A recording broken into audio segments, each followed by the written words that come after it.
El Señor esté con ustedes. Y con tu espíritu. Proclamación del Santo Evangelio según San Lucas. Gloria a Dios. En aquel tiempo dijo Jesús a sus discípulos: les echarán mano, los perseguirán, entregándolos a las sinagogas y a las cárceles, y haciéndolos comparecer ante reyes y gobernadores por causa de mi nombre. Esto les servirá de ocasión para dar testimonio. Por ello, métanse bien en la cabeza que no tienen que preparar su defensa, porque yo les daré palabras y sabiduría a las que no podrá hacer frente ni contradecir ningún adversario de ustedes. Y hasta sus padres y parientes y hermanos y amigos los entregarán y matarán a algunos de ustedes, y todos los odiarán a causa de mi nombre. Pero ni un cabello de su cabeza perecerá. Con su perseverancia salvarán sus almas. Palabra del Señor.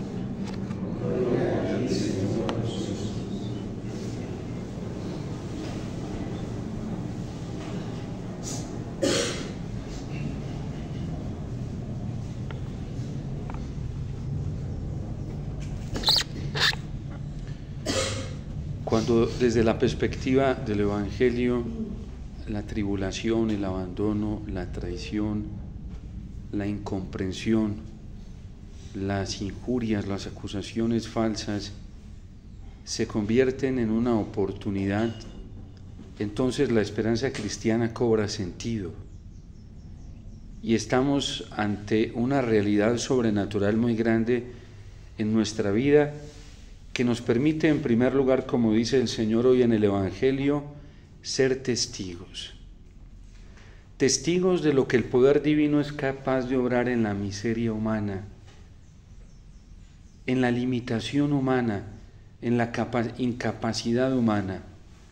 Cuando estén ante los tribunales y ante los reyes y gobernadores, no se preocupen, dice el Señor, qué van a decir, porque ustedes serán testigos de la obra sobrenatural del Espíritu Santo en ustedes, que se encargará de darles una elocuencia a la que nadie podrá resistir. Es aquí donde llega una oportunidad grandísima para el corazón del cristiano de vivir la auténtica experiencia de la fe. No es un mito, no es una caricatura, no es un imaginario, no es una terapia psicológica para consolar a la gente, es una realidad. La palabra del Señor, la fuerza del Señor, llega con un ímpetu tan sobrenatural que uno mismo se queda asombrado de lo que es capaz de hacer la fuerza del Señor.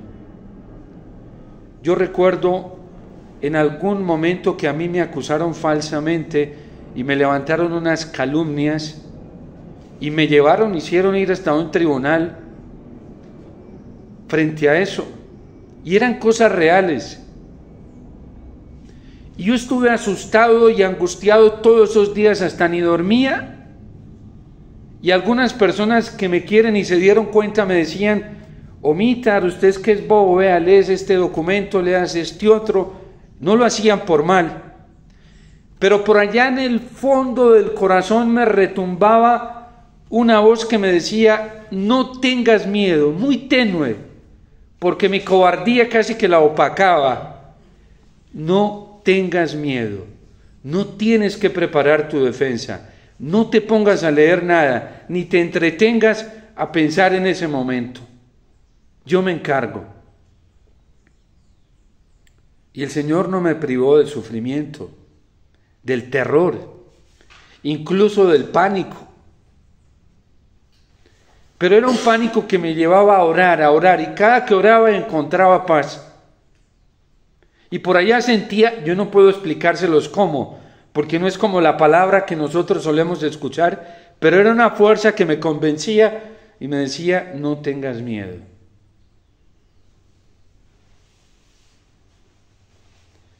Yo estaba ante una realidad muy grande y luego escuchaba rumores muy pesimistas y hasta burlas. Y yo recuerdo que incluso llegué a ese lugar y algunos me veían por allá sentados y con burlas me miraban. No se burlaban por decencia externa. Cuando entro a esa oficina, paso el umbral de la puerta y yo comencé a experimentar algo sobrenatural que en mi vida, hoy lo recuerdo con una alegría y con un gusto que en mi vida había experimentado. Una paz que jamás yo había sentido en esta tierra. Una paz tan grande que me paralizó por unos instantes mi capacidad imaginaria y racional y solamente me disfrutaba en eso. Yo estaba extasiado en esa paz que sentía. Yo decía, ¿así es el cielo?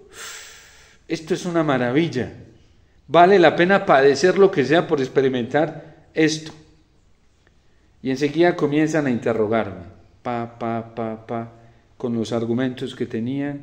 Dentro de varios argumentos, unas mentiras, cosas que no eran, erróneas. Y sin preparar, inmediatamente me comienzan a fluir cosas del magisterio.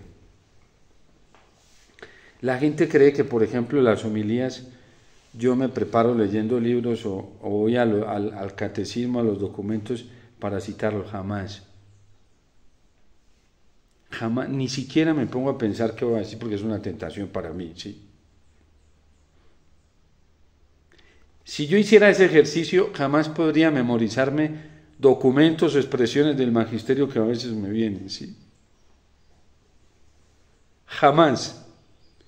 Porque yo ya tuve la experiencia del ámbito académico e intelectual y sé todo las técnicas que uno tiene que hacer para eso, ¿sí?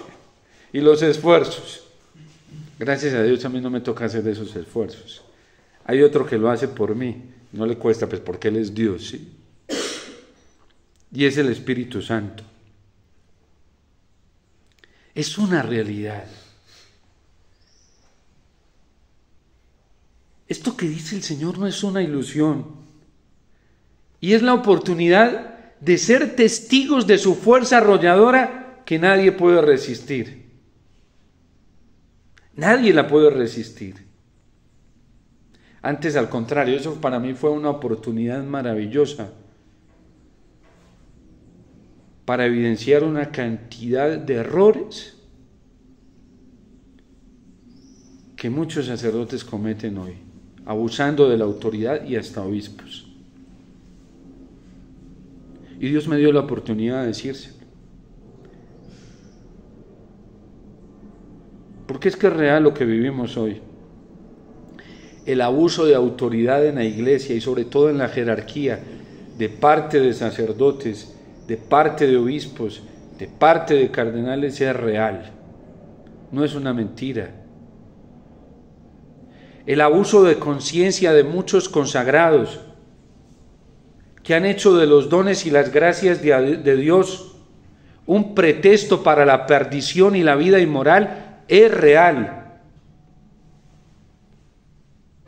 Los desórdenes sexuales en la vida sacerdotal han llegado a unos niveles de perversidad. Son reales. El Papa Benedicto XVI, en su libro póstumo, y esa intervención él la tuvo en vida también, cuando le pidieron una intervención el Papa convocó una cumbre extraordinaria, el Papa Francisco, para tratar las causas que estaban llevando a sacerdotes a cometer abusos a menores y a obispos a encubrirlos. Hay pobres obispos que tienen que darle unas cuentas a Dios el día del juicio tan tremendas que lo único que nos queda es orar y orar. Porque se han dedicado a encubrir unas cosas monstruosas dentro de la iglesia.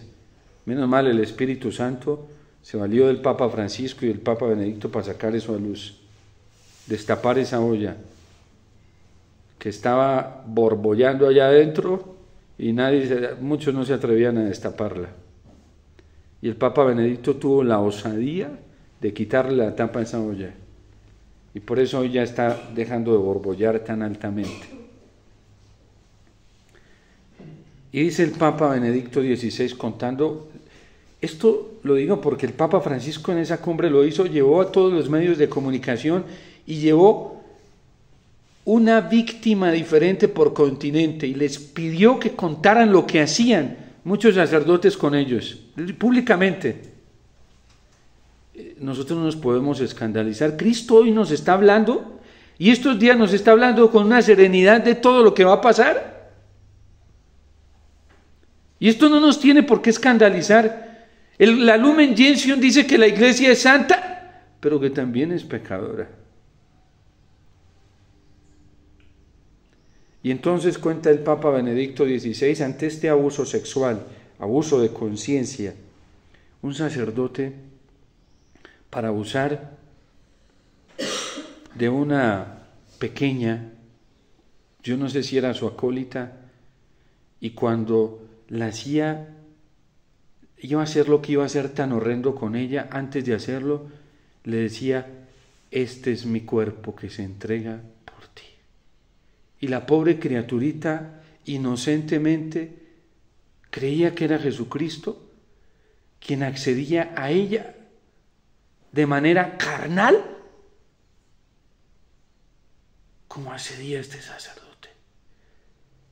Y dice el Papa, lo cuenta el Papa Benedicto, ahí en su libro póstumo dice, esta pobre criatura cuando sea grande no va a querer volver a escuchar esas palabras de la consagración, porque lo primero que le van a traer es ese infierno de ese daño que le hicieron.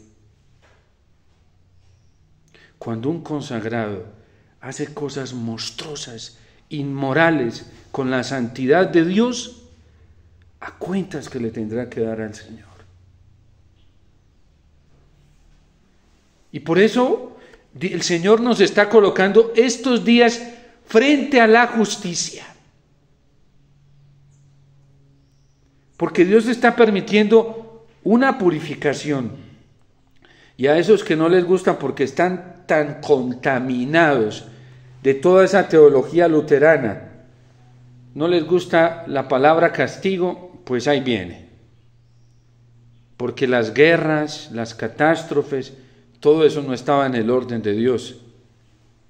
Son el castigo que el hombre mismo se ha infringido a sí mismo y le ha infringido a la humanidad y le ha infringido a la creación.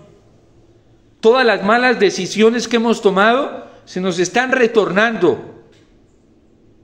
Pregúntenle a los científicos por qué son todas estas catástrofes naturales. Ya nos lo han dicho repetidamente que es por el abuso con el que nosotros nos hemos relacionado con la creación. Todos los científicos lo dicen, que si nosotros no hubiésemos abusado de este planeta, no estuvieran ocurriendo estas catástrofes. Y hay teólogos tan ciegos y pastores tan ciegos, están tan ensimismados, que dicen, no, eso no es castigo. Esas son cosas que pasan ahí. Cómo corrompen hasta la propia lógica racional. Es el nivel más alto de la estupidez racional. Porque es una estupidez ilógica. De gente ignorante, ciega, que se tapa los ojos ante las monstruosidades que ocurren. ¿Cuánto nos toca orar por muchos de nuestros obispos y sacerdotes? Monseñor Alfonso Uribe Jaramillo, ustedes pueden encontrar eso, la diócesis de Sonsón Río Negro, la delegación de comunicaciones, tiene todos esos audios que en algún momento masterizó de Monseñor Alfonso Uribe Jaramillo. Y uno de esos audios yo los conseguí a través de la delegación de comunicaciones. Uno de esos audios es un retiro que Monseñor Alfonso le dicta al clero de la diócesis de Sonsón Río Negro. Y hace más de 30 años decía él proféticamente que le preocupaba muchísimo el futuro sacerdotal Y dice, decía él ahí, cuando uno escucha que en Colombia ya hay sacerdotes enfermos de SIDA, ¿por qué será? Porque se han dedicado a vivir la castidad. Porque se han dedicado a vivir dentro de la pureza. Lo cuenta, ahí están los datos. Hablaba de sacerdotes ya hace 30 años, en ese carcoma del homosexualismo. Bueno, el Papa Francisco lo ha dicho abiertamente, y Benedicto también.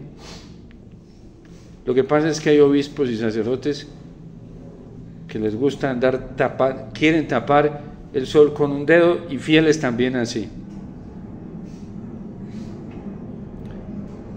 Es una monstruosidad lo que se ha llegado a hacer con la gracia tan hermosa y excelente del Señor. El sacerdocio, la pureza misma de nuestro Señor. ¿Y para qué la han utilizado algunos? Y decíamos, señor Alfonso, en ese retiro, ojalá ustedes lo puedan buscar, tal vez en internet lo puedan encontrar, y si no en la Delegación de Comunicaciones de la Diócesis de Sonsón, Río Negro, y si no al que necesite yo se lo puedo proporcionar. Y dice él a los sacerdotes, ay queridos sacerdotes, el juicio nuestro será más severo que el de un laico y un religioso, porque se nos dio más, se nos capacitó con más. Y por eso ustedes y yo debemos orar tanto, tanto. Yo siempre le digo a la gente, hoy no hay que orar por la santidad de los sacerdotes.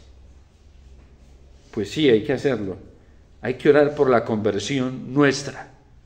Porque muchos ya hemos llegado al ministerio sin convertirnos del mundo, del pecado y del mal. Y eso es gravísimo. Se supone que el primer llamado para entrar en el reino de los cielos, para experimentar el reino de los cielos, la vida nueva de Cristo, eso lo supone el sacramento del bautismo, es la conversión. El catecismo nos habla de 2 conversiones. La primera, que es la renuncia total al pecado. Es un escándalo que dentro de la vida consagrada, la vida matrimonial, la vida sacerdotal, se conciba el pecado mortal como parte de la vida discipular. Eso es un escándalo que contradice la verdad de la palabra del Señor, que contradice a Cristo mismo. Y por eso el Señor estos días, ya entrando al tiempo que vamos a entrar tan hermoso de Adviento, no se está poniendo ante el juicio y ante la justicia. Y entonces dice la gente, Padre, ¿y entonces uno qué hace? Entonces uno ¿para dónde coge? ¿Para qué te pones a confiar en los hombres? Ya viene el Señor, que reina con justicia y equidad. A ustedes y a mí, hermanos, se nos pide mirar al Señor. Y si la gente hoy está entorpecida, está confundida, está angustiada, está desesperada, es porque no está mirando al juez que rige con justicia y equidad, que es el Señor. Y cuando uno no tiene su mirada puesta en el Señor, cuando uno no tiene su esperanza en el Señor, no tiene su corazón puesto en el Señor, se desespera, lógico. Miren con la serenidad que Cristo nos habla de todas estas cosas que van a ocurrir. Y cualquiera dirá, no, ese no es el lenguaje del Señor.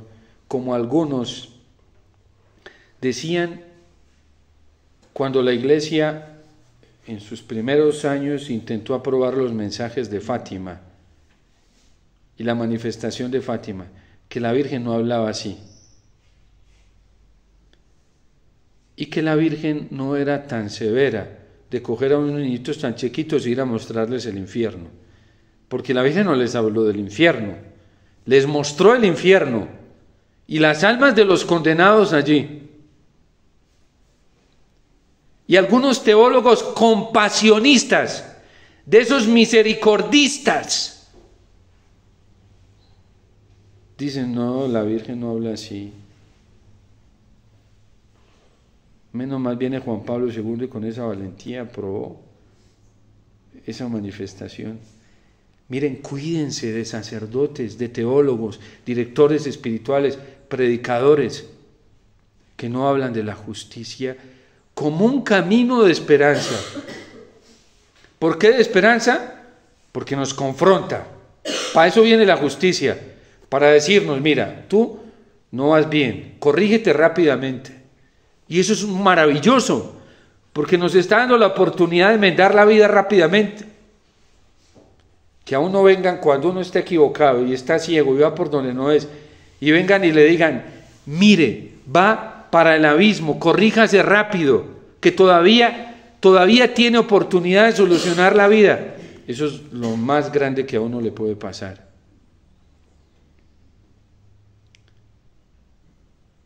Eso es lo más grande.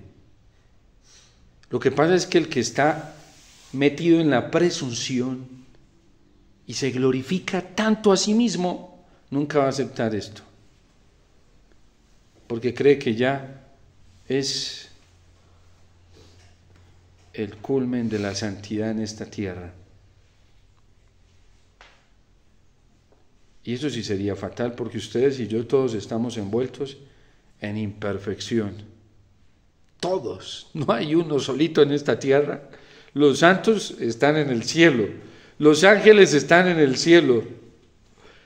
Aquí el concilio nos lo dijo clarísimo, esta iglesia es militante, en vía de purificación. No dice la Lumen Gentium cuando habla de la índole escatológica de la iglesia. Tenemos que orar tanto unos por otros, porque ¿saben qué es lo peor? Por lo menos hoy hay gente que le ha abierto el corazón al Señor y ya está aceptando este juicio de Dios y está caminando por la vía de la purificación con mucho sufrimiento, pero este ya es un sufrimiento bienaventurado, porque ya este es un sufrimiento hacia la ascensión, hacia la resurrección. Pero el que no quiere abrir los ojos, el que no quiere darse cuenta, recordemos lo que nos ha estado diciendo el libro del Apocalipsis estos días. En las 7 iglesias, de las 7, en 5 encontró defectos. Y le dijo, corrígete porque ya vengo pronto. Y nos está diciendo el libro del Apocalipsis que ya se acerca. Es pronto que viene. Y nos está llamando a tomarnos la vida en serio. Es una amenaza muy bonita, porque nos lleva al cambio, a recapacitar, a la orientación correcta. Es como cuando la mamá le dice a su hijo, vea, si no me obedece, ya sabe que le doy pan. ¿Sí? Eso es propio de la psicología natural, del derecho natural, sí. Y entonces ese niño dice, no, para que no me peguen, yo no voy a. Y después pensará cuando será adulto, menos mal mi mamá me hizo esas advertencias, porque si no me hubiera hecho esas advertencias, este mundo devora con una fuerza que si nosotros no nos ponemos en el Señor, por eso hay que orar mucho por la conversión. Unos y otros tenemos que ofrecer sacrificios, penitencias, oraciones todos los días por la conversión de los sacerdotes, por la conversión de los consagrados, por la conversión de los matrimonios. Alguien me decía, yo no lo he escuchado, porque no he tenido la oportunidad, pero me decía, padre, el santo cura de Ars decía que muchos matrimonios estaban yendo para el infierno. Pues los pastorcitos en Fátima vieron almas de condenados en el infierno. Cuando esa teología de la misericordia, de la compasión, decían, no, allá no hay gente, el Señor es compasivo, todo lo admite. Deberían ir a repasar la doctrina de la Iglesia cuando habla de la gracia y la justificación. Deberían ir a los documentos del Concilio Vaticano II porque se ve que ni los miran, para que se den cuenta que franco fue el concilio frente a esto. Porque citan el concilio pero al amaño, no verdaderamente lo que nos dice el concilio. La gente no debería hoy estar escuchando bobadas, tonterías. Debería pegarse de la palabra del Señor, orar más. La vida es muy simple con el Señor. Y coger el catecismo de la Iglesia Católica. Ahí está la salida y ya. No necesitamos nada más. Y si no son capaces, aunque el catecismo es lo más sencillo de la vida. Lo más sencillo y hermoso. Miren, yo se lo vivo insistiendo a la gente, para que a mí después no me reclame el Señor y me diga, no les dijiste, yo les dije. Ya que la gente no lo haga, ya eso es problema de cada uno, sí. Pero ahí lo tenemos todo. Y la gente es enredada escuchando por allá, que este sacerdote, que este no sé qué, que este. Y hasta vienen y me dicen, padre, ¿usted sí ha escuchado este? Yo no sé, porque yo me dedico a leer el catecismo, a meditar es la fe, yo soy católico. Yo soy cristiano católico bautizado, sacerdote católico, religioso católico, hijo del fiel católico, ¿sí? Entonces yo tengo que leer lo que es católico, ¿sí? Y tengo que confrontarme con la fe católica, por la que han dado la vida los santos, los mártires. Yo no puedo confrontarme con la fe de alguien vivo, pues porque yo no sé si va a ser fiel o no. Yo no sé si todo lo que diga hoy mañana lo sostenga en medio de las pruebas que estamos viviendo. En cambio, yo sí sé que los mártires y los santos se sostuvieron en la verdad, por eso la Iglesia los canonizó. Pidámosle al Señor, que es tan bueno con nosotros, tan maravilloso, y además, como dice el Salmo hoy, el Señor que llega para regir. Él nos quiere regir, nos quiere llevar a pastos tranquilos. Él nos quiere conducir a fuentes frescas. Él, no otro. Y en Él no hay engaño.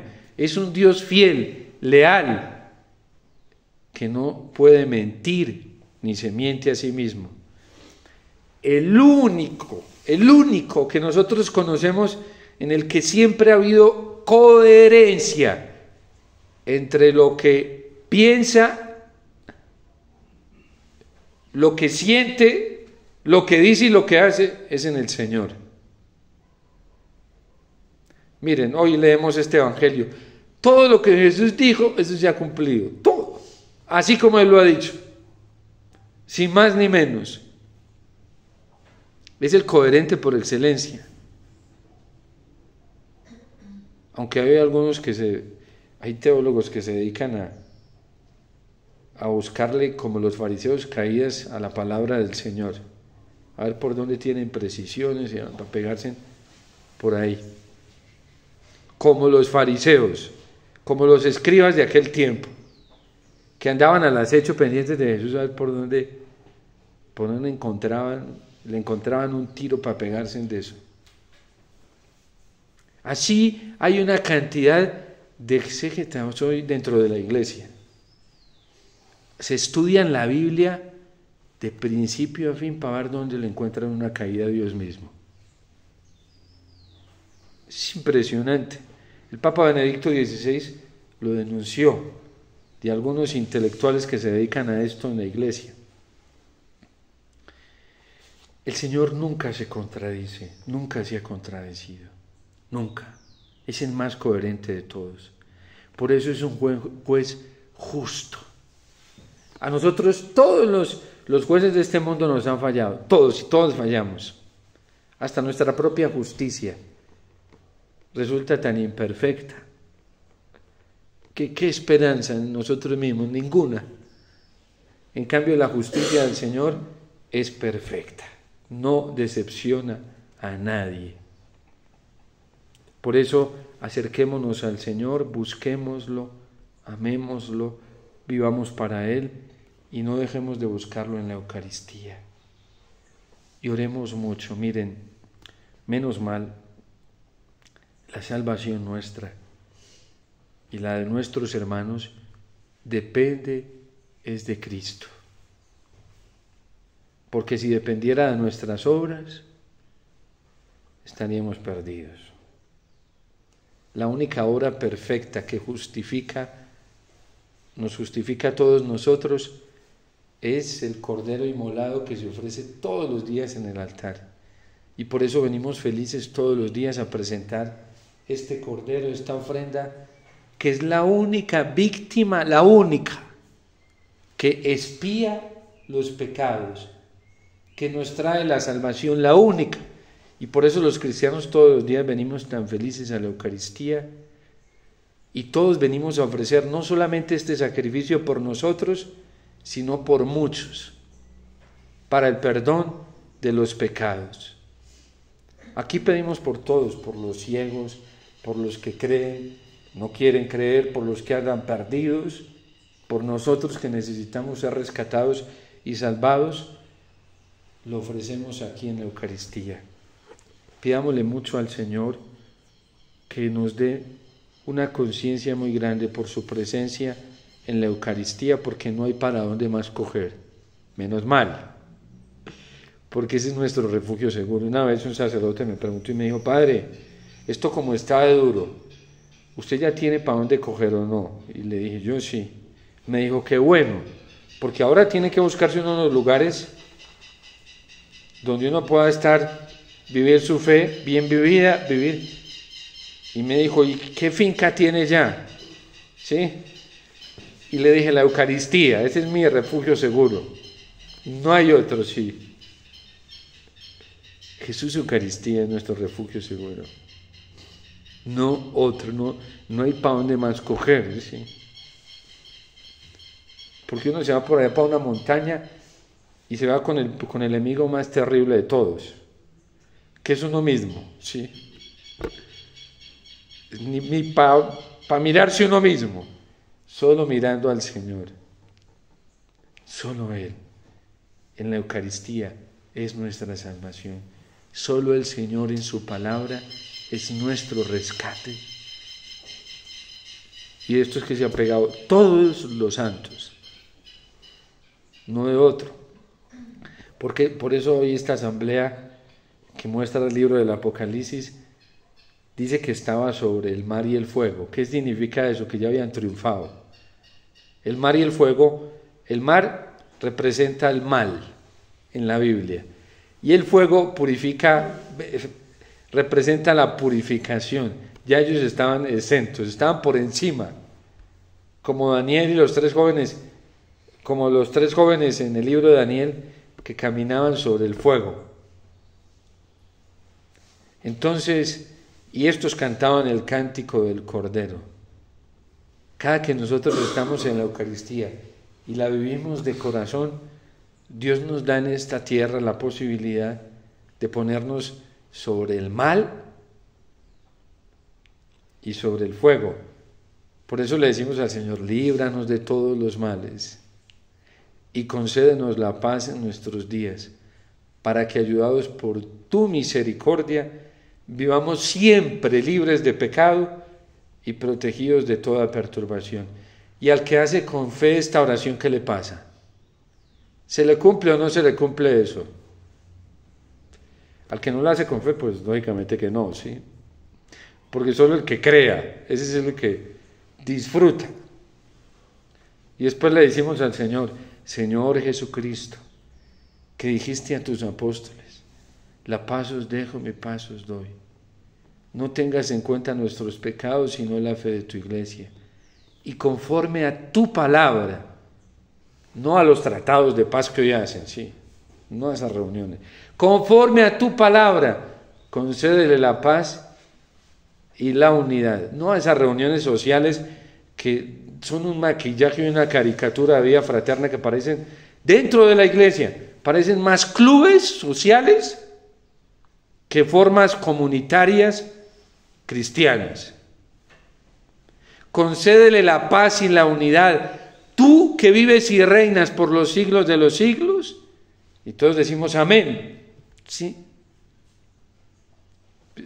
A quien hace esa oración con fe, ¿qué le pasa?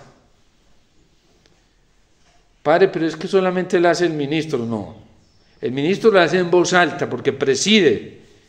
Tú la debes vivir interiormente, porque tú también estás haciendo, junto con el ministro, estás haciendo la oración. Somos todos, por eso la Eucaristía todos la celebramos. Cristo nos preside en la persona del sacerdote, pero nos hace participar a todos con el sacerdocio común. Miren, yo muchas veces que he llegado así a la Eucaristía sacudido, y en estas oraciones, y eso es instantáneo, eso es mejor que un sedante o que en cualquier cosa, es así, pum, pero de una. Uno ni siquiera alcanza a calcular porque es en micro, y llega la paz de una. Y llega por allá algo grande y uno dice, uy, tan efectivo esto. Ni siquiera cuando le aplican una inyección a uno para que le haga efecto rápido o le ponen medicamento a chorro intravenoso, ni siquiera eso logra con tanta efectividad permear la vida como la Eucaristía. Me acabo de acordar de algo. El domingo en la Eucaristía una señora se me acerca con una estampita de la Virgen de Medjugorje llorando después de misa y con una medalla y me dice, Padre, usted ya ha estado en Medjugorje. Y me dijo, yo ya estuve. Y yo me quedé así mirándola y me dijo, hoy viví Medjugorje. Yo nunca he ido a Medjugorje, pero hoy lo viví en la Eucaristía. Llorando de la alegría. Algunos se dieron cuenta porque unas personas me acercaron a contando eso. Es que la Eucaristía tiene un poder que es el cielo en la tierra, lo es. Es una cosa impresionante lo que nosotros podemos vivir en cada Eucaristía. Lo que podemos vivir cada que venimos con fe al sagrario. Lo que podemos vivir cada que cogemos la palabra de Dios, la Biblia, con fe. Un salmo. Eso es impresionante. Y nos estamos perdiendo de lo mejor por tontos, por andar enredados, por andar entretenidos donde no debemos estar entretenidos y andar escuchando a quien no debemos estar escuchando. El Señor le dice al escriba, ¿cuál es el mandamiento más importante? Y Jesús le dice, el más importante es este. Primerito, escucha. Porque por no escuchar al Señor Eva, ¿qué le pasó? Fue y se puso a escuchar otra voz. Por dejar de escuchar al Señor Adán, ¿qué le pasó? Se puso a escuchar la voz de Eva. Ya terminó, el mismo que terminó Eva, sí. Las mujeres son estupendas cuando buscan la santidad, pero cuando no, ay Dios mío, sí. Agárrese porque cuando buscan la santidad, llevan por donde deben llevar a nosotros los hombres, porque nos sirve, ellas tienen una capacidad intuitiva muy grande que nosotros no tenemos por ser tan racionales. Una mujer que busque la santidad, arrastra la santidad a su esposo, a sus hijos y a todos. La Virgen, imagínense, a mí la que me doblegó fue la Virgen. Cuando yo no conocía a Jesús ni a una mujer así, lo seduce a uno. Y yo a veces le digo a ella, usted a mí como que me emboba, me envuelve y por ahí me lleva donde yo ni siquiera quisiera ir, ¿sí? Pero bueno, es que ella es la santa por excelencia. Y es verdad, la Virgen con esa belleza femenina, tierna, lo emboba a uno. Lo emboba. Bueno, pero eso es una bobera buena, ¿sí? Porque nos lleva a donde tenemos que llegar. Por eso decía, algunos padres de la iglesia la llaman la nueva Eva. La anterior sedujo al antiguo Adán a la perdición. Y la nueva Eva sedujo al nuevo Adán, que era Cristo, lo sedujo a hacer la voluntad del Padre radicalmente, porque ella fue la que lo formó, ella. En fin, nosotros tenemos tantos regalos y sobre todo el más grande, que es el de la Eucaristía. Es nuestro cielo en la tierra. Y es verdad, hay gente que moriría por ir a Medjugorje. Y los que hemos ido a Medjugorje sabemos que Medjugorje es la Eucaristía. ¿Qué hay en Medjugorje? Allá que va uno a hacer una adoración al Santísimo estupenda, maravillosa, celestial, porque eso se ve allá. A vivir la Eucaristía allá a las 6 de la tarde de manera celestial, porque allá se vive la Eucaristía. ¿A qué va uno a Medjugorje? A confesarse de manera celestial, a rezar el rosario de manera celestial. Y por eso hay gente que allá se ha quedado viviendo. Pero nosotros tenemos nuestro, no hay que ir hasta allá, no hay que pagar tanto. ¿Sí? Tenemos nuestro Medjugorje en la Eucaristía, en cada Eucaristía. Vivámosla con todo el corazón y aprovechemos estos tesoros que la justicia divina nos está proporcionando para salir de todos nuestros enredos y problemas. Dios te salve María, llena eres de gracia, el Señor es contigo, bendita tú eres entre todas las mujeres y bendito es el fruto de tu vientre Jesús.